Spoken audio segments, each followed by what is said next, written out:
ati bityo AFC/M23 ivuga ko mu byabaye byose guceceka kutagira ikikora cyangwa kutita ku baturage batikira ari ibintu bitazijyana rimwe byihanganirwa. Abo bose M23 FC ishinja amanyanga. Yego.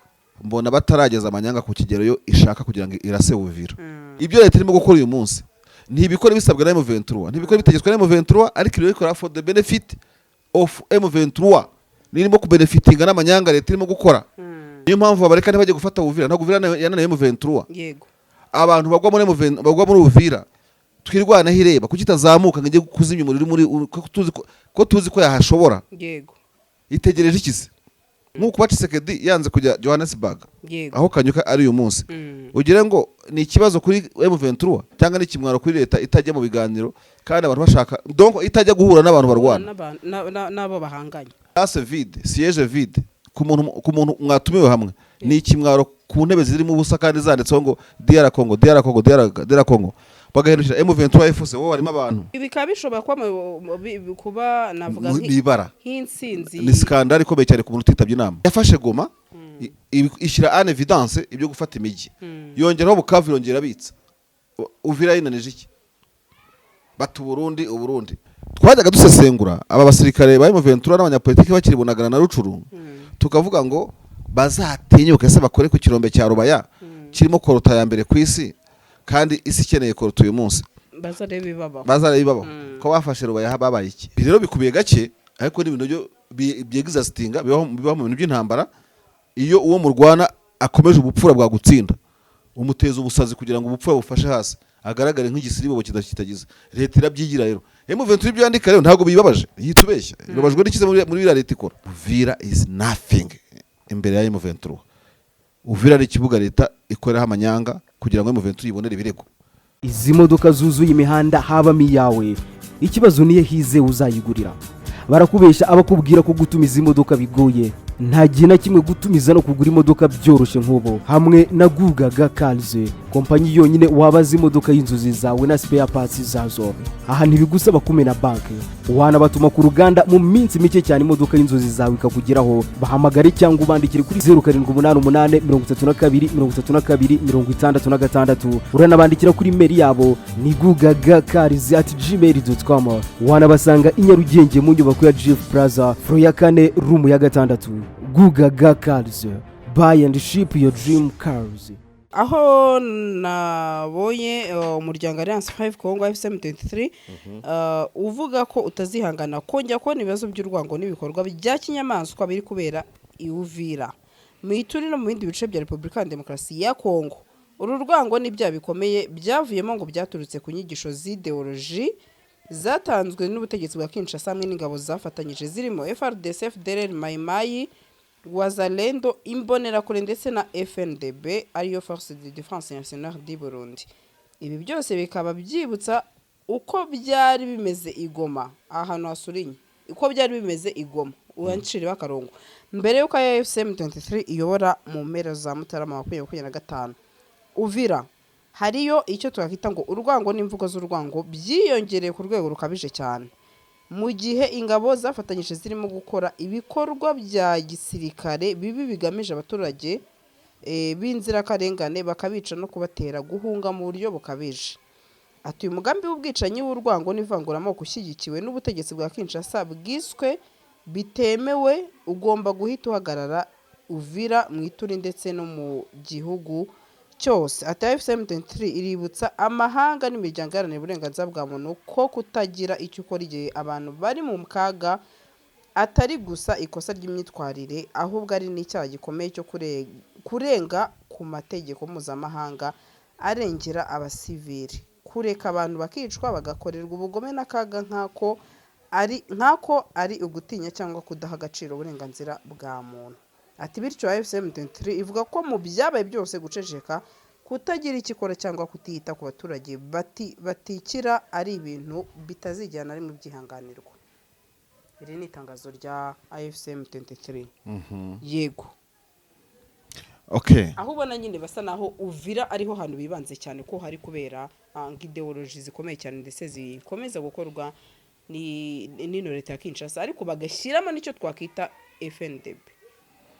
okay ndabyumvise nanarisomye iryo tangazo ariko hari ikintu buriya tuza hano ngo twigishe tukaza hano bimwe bajyana banadushima burya nta muntu wabuze gikarabya bakanavuga ati ntacyo nubwo mwasi kibona ariko namugerageza kutabogama igisubizo ngiye kuko nta kubogama kurimo seriously umuntu ukurikiye ino cano urumva yumve ko mu mukino wa politike barwanisha politike na gisirikare nakwita ko hari ibintu bibiri gutegana imitego wagira amahirwe umushibuka wateze uwo murwana muri politike nayo yose akawugwamo cyangwa se kuwitega kwa adversaire wawe yawugwamo awa ntiwawumuteze sibyo ariko nawe kandi ni yanya kibitararabushyitsi nawe nuko muri make nirwo hejuru iyo yiteza yigwamo agira gute de suite uko AFC M23 nibwira ko yandika amatangazo nibyo nibwira na opinion yanjye yet FARDC FDNB barenganya abantu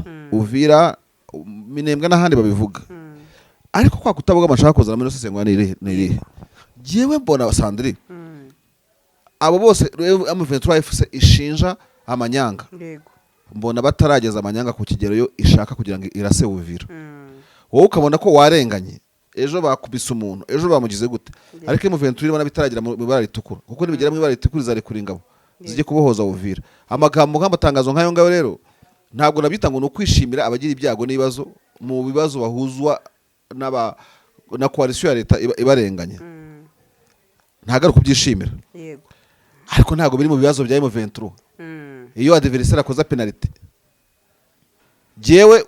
jewe nkabona ukoza umupira nijye urengura nkabona ukoza offside nijye yikosora nkabona muri sibari sirifase y'iki de reparation ugize gute bampaye penalty hanyuma iyo kipe se irarakara cyangwa abakinyi n'abafana n'iki baravuga ko ibyo bintu ari sawa kugira ngo babyazemo igitego yego ibyo leta irimo gukora uyu munsi ntibikora bisabwa na M23 ntibikora bitegetswe na M23 ariko iri gukora for the benefit of M23 nirimo ku benefitinga n'amanyanga leta irimo gukora urumva niyo mpamvu nayo nta kirimo gukora kugira ngo leta ishyekerwe izabone ibijyanye dohivuga dore babantu dore babandi wagira ngo abibujumbura n'ikizana ntibumva nkubwire ko buriya bagiye bagatuza ahari imbunda bakashyira utunyata two gusengeramo bakagira gute M23 yanacanganyukirwa basa no nta bantu babaye bazima ibaza ariko umunsi umwe Tshisekedi azabyuka cyangwa yabyuka avuga ati nshyizeho komisiyo n'uburinzi kuri buri rugo rw'umunyamurenge twirwanaho yabirwanira iki yabikirwanira iki ngubwo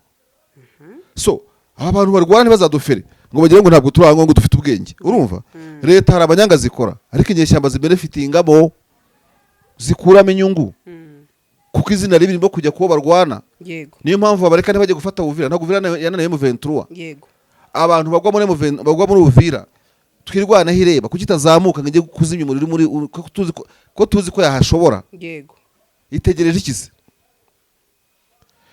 iyi nta kindi Tshisekedi nakomeza kore ikarita itukura bamucomeka indi none se turaza kubigeraho nk'uko ba Tshisekedi yanze kujya Johannesburg aho Kanyuka ari uyu munsi ugire ngo ni ikibazo kuri M23 cyangwa ni kimwaro kuri leta itajya mu biganiro kandi abantu bashaka donc itajya guhura n'abantu barwana nabo bahanganye iyo agenda se akajya ku explica wenda Kanyuka akaburiramo karegiye twari kumwe kuri radio namutubwira ngo place vide siège vide ku muntu mwatumiwe hamwe ni ikimwaro ku ntebe zirimo ubusa kandi zanditseho ngo DR Congo bagahindukira M23 FC wowe harimo abantu urumva mu ntebe bikaba bishobora kuba navuga nk'insinzi ni skandal ikomeye cyane ku muntu utitabye inama niko gutakwita mu rukiko bagapostporinga urubanza ko kutabye urukiko kandi ururegwamo yego sibyo ubutasuza wihagazeho ngo urabona no warabwiwe ko urubanza ruzaba session iraterana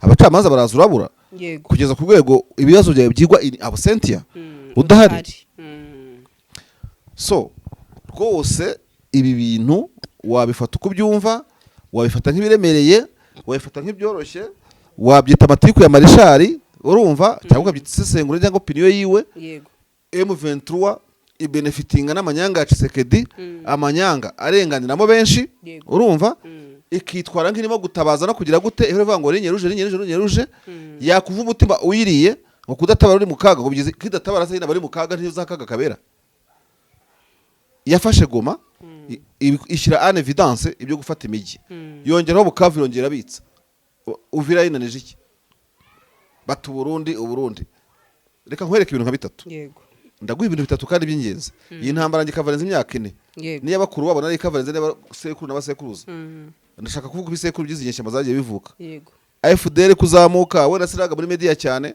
za RCD kuzamuka CRDP wenda CRDP ne twatandukanye ndi mu bintu bya media ariko icyo ushaka kubwira imyaka 20 irashize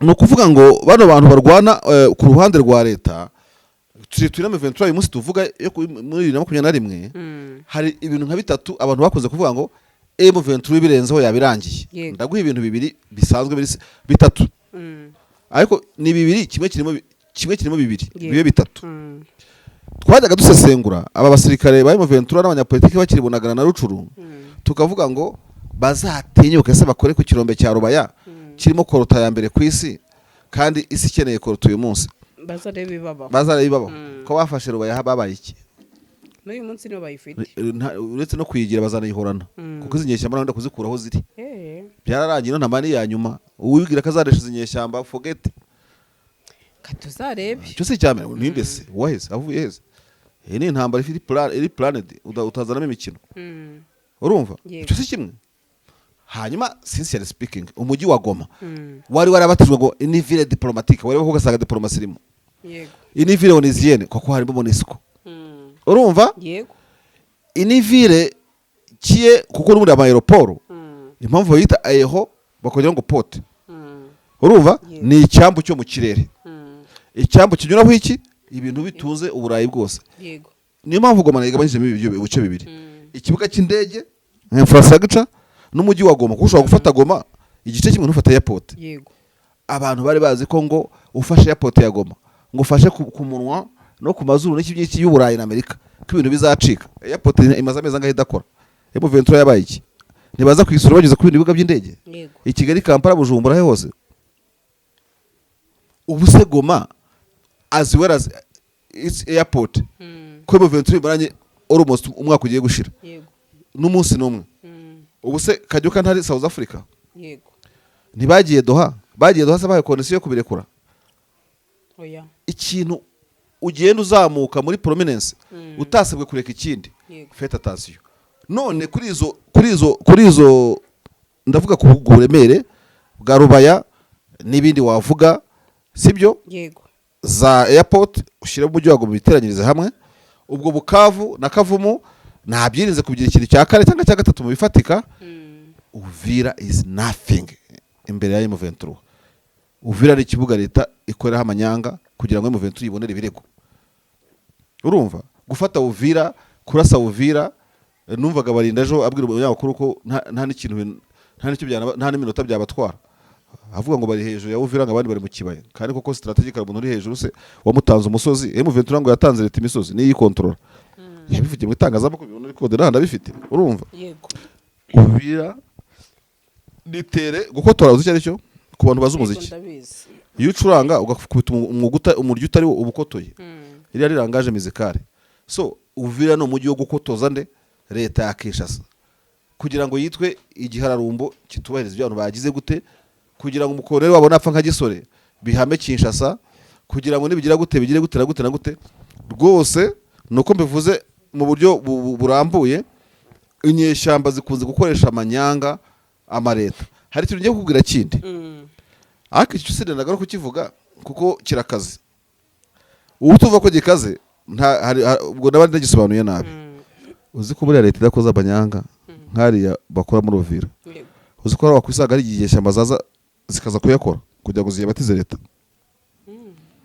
ntabwo icyo nakirengaho inyeshyamba rero byarabizi gukoresha amanyanga ariko muri Kongo noneho warwana zikaba zakwanduranyaho hoye zaturitse ibiraro zakora ibintu byose bishoboka kugira ngo byanze bikuze zitere icyo bita insurgence ahantu uyobora bakoresha inzego z'ubutasi zikabikora ibirambahire rero no kuri M23 bo barabyikoresha ngo umuzarendo arimo kuvuga ibigambo ngo gasita patata M23 yaragowe irwana abantu bagira ngo ntibazi imibare seriously kuko leta izi imibare yafata neza umunyamurenge kubasigaye ikagerageza kwishushanya nibura uwo gasita akaba urugirwa uburinzi bukomeye umuzarendo umuvuze bakamuta muri yombi kugira ngo leta yereke isi yuko koko abantu bayo ifite abantu mu bahigwa imereye neza.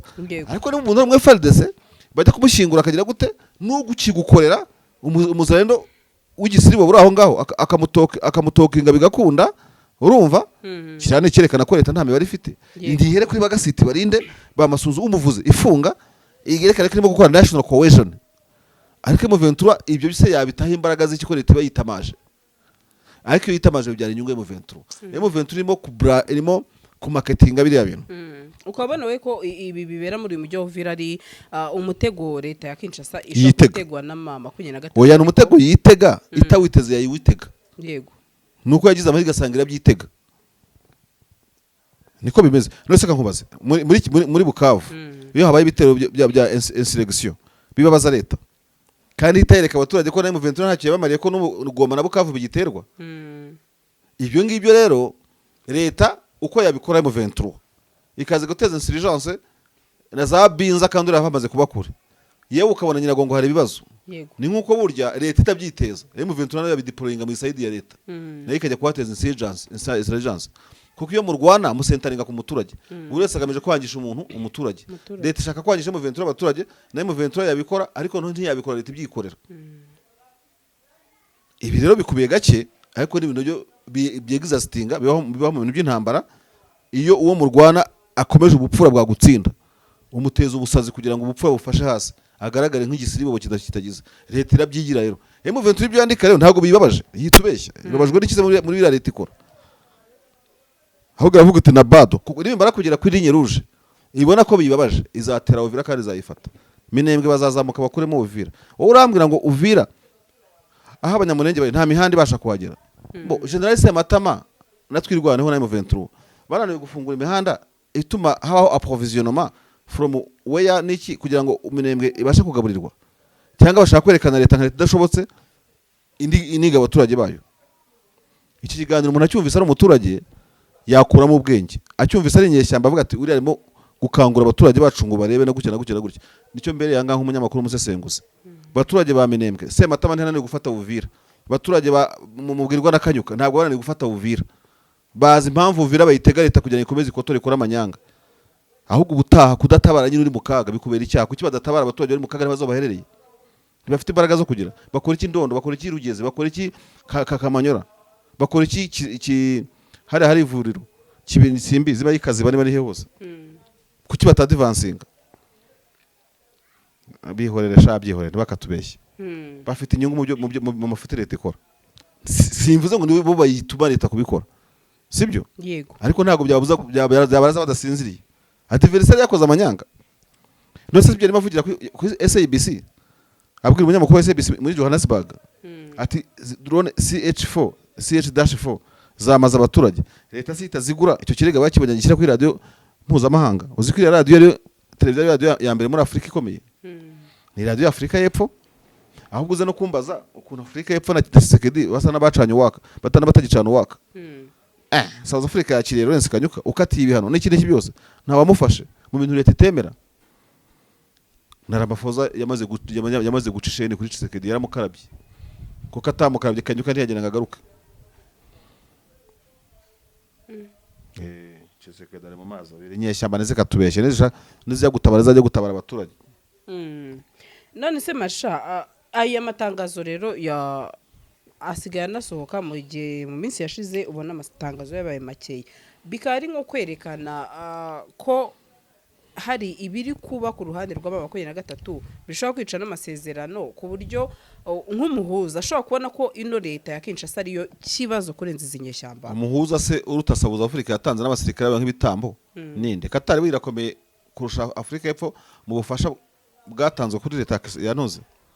Niba Afrika y'Epfo gukuye amaboko igatuma noneho Ramaphosa akabwira ancien president koridiro gene nyijyamo bera politike nyinshi utumerekana tumugaragaze kadashobotse. Niyo mpamvu abantu batitaba Afrika y'Epfo yahinduye camp kandi bishobora kuba biri mu byo baganiriye mbere yo kuhazira ntwaro zabo n'abasirikare babo. Batari muzongere kuzura gahanga umuko mufunga umutwe tubaha abasirikare banyu tubaye kiriki. M23 turimo gusarura ibyo yumvikanye na Afrika y'Epfo mbere yo kwiha abasirikare bayo. Buriya kandi ahangaha reka tuhavuge gutya abantu bibuke yuko ibitekerezo byagiye bitangwa kenshi ku mbuga nkoranyambaga ngo mwabakaniye nanjye ndimo, mwabafunze mwagiye kubahingisha icyayi mwagize gute, ariko imbuto y'umugisha yera ku giti cy'umuruho. Abantu batangiye kubona umusaruro w'uko M23 yihanganiye ingabo za Afurika y'Epfo ikaziha amazi izuba rizishe, kandi bo barayirasagaho kwikiriye buri ngoma akagenda bagaseka. Barimo gusarura ubwitonzi. Iyi ntambara izatsindwa n'ubwitonzi na tactique, ntabwo izatsindwa no kuba mufite imbunda nyinshi. Kuba warigeze gufunga ingabo z'igihugu za Afurika y'Epfo, yego, mukarasa abasirikare babo bikajya ku gitangazamakuru, kujya ureba amatirite ya Afurika y'Epfo mujya muyibona, ariko igitangazamakuru cyatangajeho imirambo y'abasirikare bayo b'Afurika y'Epfo bakiriwe kandi barashwe na M23, nicyo cyahaye ijambo Lawrence Kanyuka. Hari ibihugu biri macuwa, hari ibihugu biri macuwa muri Afurika bajya babyemera, abandi babigenza uko bashaka. South Africa iri macuwa, liberté d'expression. Uriya wiri manzi ntiyanyuraga kuri CBC akiri inyeshyamba avuga na wa mudamu Makowena bugacya aba vice governor, kandi ingabo zabo ziri hehe? Ziri ku butaka zirimo zirwana. Nyine South Africa iri advanced. So mu kuba advanced rero Tshisekedi yarayiyobeye arayicanga, ibyo bamubwiye si byo akora, sibyo inama mugira ntazubahiriza, kugezaho bajya gutabara igihugu ingabo zigahambira amabinga zivuga umujyi wa Goma zisize abashitsi inyuma. Ubundi Tshisekedi cyo nagomba gukora kubera Sadek yagomba gukora ibishoboka byose akumvikana mu 23 tarafata Goma asevinga ingabo z'ibihugu by'abandi zaje kumutabara, ariko bajya bakimara kurira amato bagasinga ingabo mu bambiro bahise bamukaraba bati ubwiza bw'umukobwa mugeze bwame, ariko ubwenge bwo bamubesha. Ubwenge bw'Abanyafurika y'Epfo batuje Goma babana na M23 kwikiri bataha amahoro, ariko baravuze ngo Tshisekedi turakubonye ntabwo tubonye. Yego, ingabo zawe zidute mu mage ugifite uburenganzira bwo ngo imirwano ihagarare umunsi nka perezida, aho mugeze muhagararaho tuganire, nubwo waba bafera babandi babashitse bagusuye bakabanza bakagira gute, bakabanza bagataha. Ziranga byo zitazitaye mu maboko ya leta zari ko zifite ishema ntangere, akoze kubona inyeshyamba iguherekeje kagushyikiriza mu Rwanda. Ari amafoto ni igisebo gikomeye cyane, ni igisebo ku gisigaye cya Afurika y'Epfo. None ko ni igisebo kiri mu bwenge. Yego, Maponya yaraje baraganira ukajya ubona basekana bawiri ingoma, barimo baharura inzira yo kujya batumirwa bakagenda. Iyo ubona Lawrence Kanyuka yidegembya muri Johannesburg, Kinshasa forget Afurika y'Epfo yakuvuyeho. Ibindi mupfara ni benefit zitabura mu bihugu, ariko bakurebye mu mutwe kuko ntago bagugwa visa ko yafite visa Afurika y'Epfo, nguhe visa umuntu uvuye muri FM23 ku rwego rwa Kanyuka ngo kivuye ko mukiri kumwe, ntago bikunda. Abantu batangiye guhindura camp, kandi mu guhindura camp yabo bafanaga bakurikiraga bafollowingaga Kabila bifitemo uruhare. Kabila ni inshuti ya Thabo Mbeki, Kabila n'ikimenyemenye, Kabila yabanye n'ibihugu imyaka 18, Tshisekedi ntaramara n'8, urumva? Yego, ntabwo ari 8 cyangwa 10. Iyo umuntu ari macuwa kuruta bajya abakuruta buriye. Yego, Kabila diplomasi yazunguje yacutse ikibuga cya Tshisekedi. Za Tanzania ureba hariya ntishobora kujya ku ruhande rwa Tshisekedi Kabila hari. Ibyo ntibikunda. Buriya muri politiki ahantu warerewe ukahiga harakora. Tanzania yafasha Kabila kurusha ko yafasha Tshisekedi, kuko baca umugani ngo ni byiza kubana na shitani mu nziranye, marayika we mutarana huru kamubwira uti buca bugiye ukiyoberanyaho, cishe ne bugiye. Yego, urumva? Tshisekedi bamubona nk'umubirigi uri mu nyungu z'i Burayi, Kabila akamana nk'uri mu nyungu za East African Community na South African SADC, urumva? Yego, nk'umuntu noneho badatestinga wowe babibanye imyaka 18 banibaza batuye ntabwo tumwigaho bushya. Ibyiza byo turabizi, ibyo turabizi, urumva? Yego, niyo mpamvu ya Kabila yabonye ubuhungiro akazi Goma, ariko Tshisekedi yazakenera ubuhungiro azajya Paris cyangwa i Bruxelles. Buri wese n'ahantu yamenyereye yakuriye. Izi modoka zuzuye imihanda habamo iyawe, ikibazo niye hize uzayigurira. Barakubesha abakubwira ko gutumiza imodoka bigoye, nta gihe na kimwe gutumiza no kugura imodoka byoroshye nk'ubo. Hamwe na Gugaga Cars, kompanyi yonyine wabaza imodoka y'inzozi zawe na spare parts zazo. Aha ntibigusaba kumena banki, wanabatuma ku ruganda mu minsi mike cyane imodoka y'inzozi zawe ikakugeraho. Bahamagare cyangwa ubandikire kuri 0788323266. Uranabandikira kuri mail yabo ni gugagacars@gmail.com. Wanabasanga i Nyarugenge mu nyubako ya Jeff Plaza floor ya 4 room ya 6. Gugaga Cars, buy and ship your dream cars.